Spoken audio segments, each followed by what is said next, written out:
Right now, you can close a door, put in headphones, lock a phone screen with your thumb. You can disappear from other people almost instantly, dozens of times a day, without even thinking about it.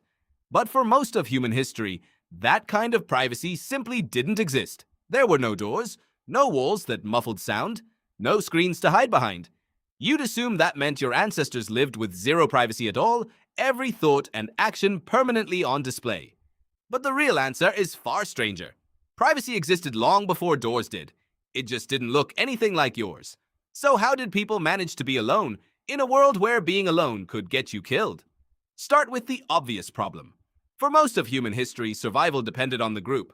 A person who wandered off from camp alone, day or night, was exposed to predators, injury, and starvation with no one to help if something went wrong.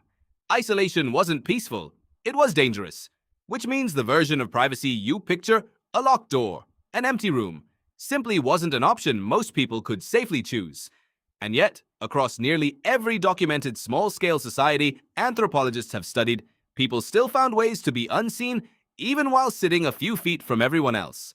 Anthropologist Dr. Robert Levine, whose research spans dozens of small-scale societies, and others studying similar groups have described something researchers now call social privacy, the ability to withdraw attention from someone without physically leaving them. In many hunter-gatherer and small farming societies, a person could sit inside a shared living space and simply be treated as though they weren't fully present, not spoken to unless necessary, not watched too closely, not commented on. This required a shared, unspoken rule that everyone understood. Physical closeness didn't automatically mean social access. You could occupy the same 10 square feet as your entire extended family and still be, in every meaningful social sense, alone. Think about how strange that actually is. Privacy in this model isn't a wall. It's a form of collective politeness so deeply ingrained that an entire group agrees, silently, to look slightly past someone who needs space. There's a reason this had to work this way. Anthropologist Dr. Napoleon Chagnon, who spent extended periods living among the Yanomami of the Amazon, documented living arrangements where dozens of people shared a single large communal structure called a shabono, with no interior walls at all. Families lived within arm's reach of each other, visible around the clock. Under those conditions, physical privacy was structurally impossible. Social privacy wasn't a luxury. It was the only version available, so it had to be taken seriously by everyone, all the time, or the entire system would have collapsed into constant friction. Now think about the single situation where this rule mattered most: mating. Every human society, no matter how communal its living arrangement, had to solve the same problem. Reproduction requires a moment of genuine privacy, and yet almost nobody in ancient or small-scale societies had a private room to retreat to. So the solution, again and again, across unrelated cultures, wasn't architecture. It was timing, darkness, and etiquette. Anthropological accounts of communal living arrangements, including work by researchers studying the Ache of Paraguay and other foraging societies, describe couples relying on nightfall itself as a kind of privacy technology.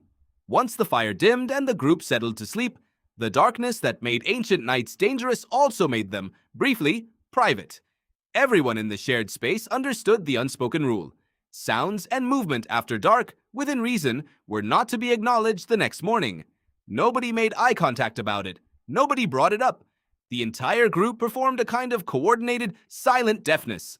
In some documented societies, couples used physical cues, a rearranged sleeping mat, a blanket positioned a certain way, as a quiet signal to everyone nearby. This space is temporarily unavailable for attention. It wasn't a locked door.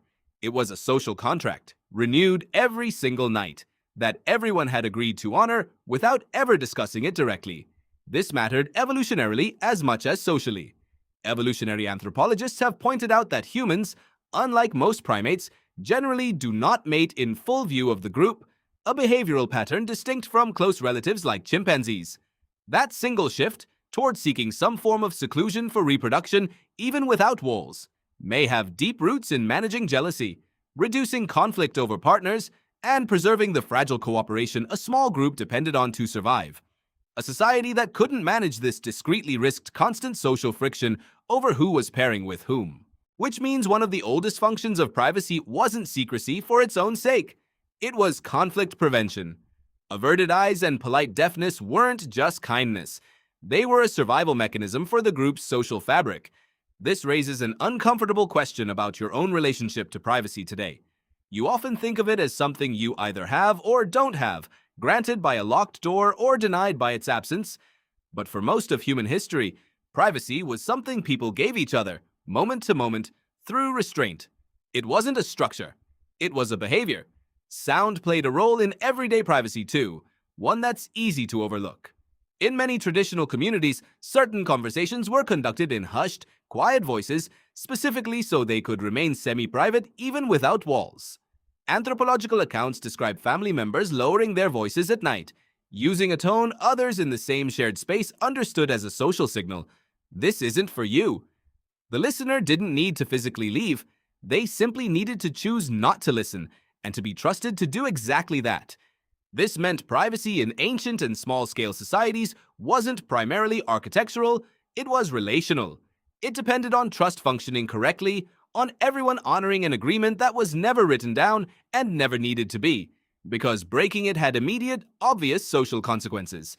A person who eavesdropped, who stared too long, who commented on what they'd overheard in the dark, damaged their own reputation and trustworthiness within the group.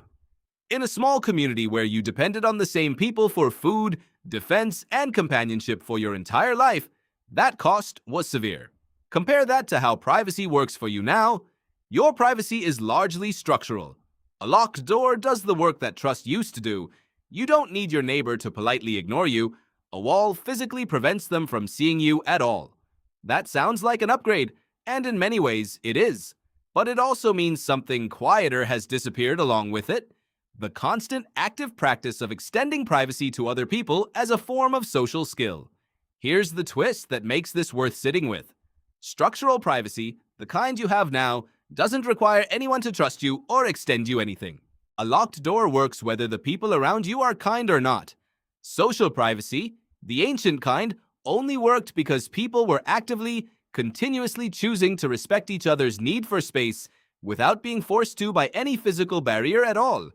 In some ways, that made ancient privacy more fragile. It could be violated by a single person who refused to follow the unspoken rule. But it also meant privacy was something the whole community actively participated in maintaining, together, constantly, as an ongoing social skill rather than a one-time purchase of a door and a lock. You've essentially outsourced that skill to architecture, and there's a real cost to that. When privacy no longer requires active cooperation from the people around you, something about communal responsibility can quietly erode. You don't need your neighbor's restraint anymore, so you never build the muscle of extending it or of noticing when someone nearby needs it. Modern life gives you more physical privacy than any human in history has ever had. And somehow, many people report feeling less genuinely private than ever, constantly watched by algorithms, cameras, and platforms that never once agreed, even silently, to look away. Which brings you back to that shared living space, dozens of relatives just a few feet away, a fire burning low, and somehow still finding a version of solitude and intimacy in the middle of it. That kind of privacy required something modern privacy doesn't. The ongoing active trust of everyone around you, renewed in silence, every single night. So tonight, when you close a door or slip on a pair of headphones, understand what you're actually using. Not a modern convenience layered on top of an ancient absence. A replacement for something that used to require real skill and real trust, practiced constantly by everyone all the time. The doors are new. The need to disappear for a while, even surrounded by people who love you, is exactly as old as you are.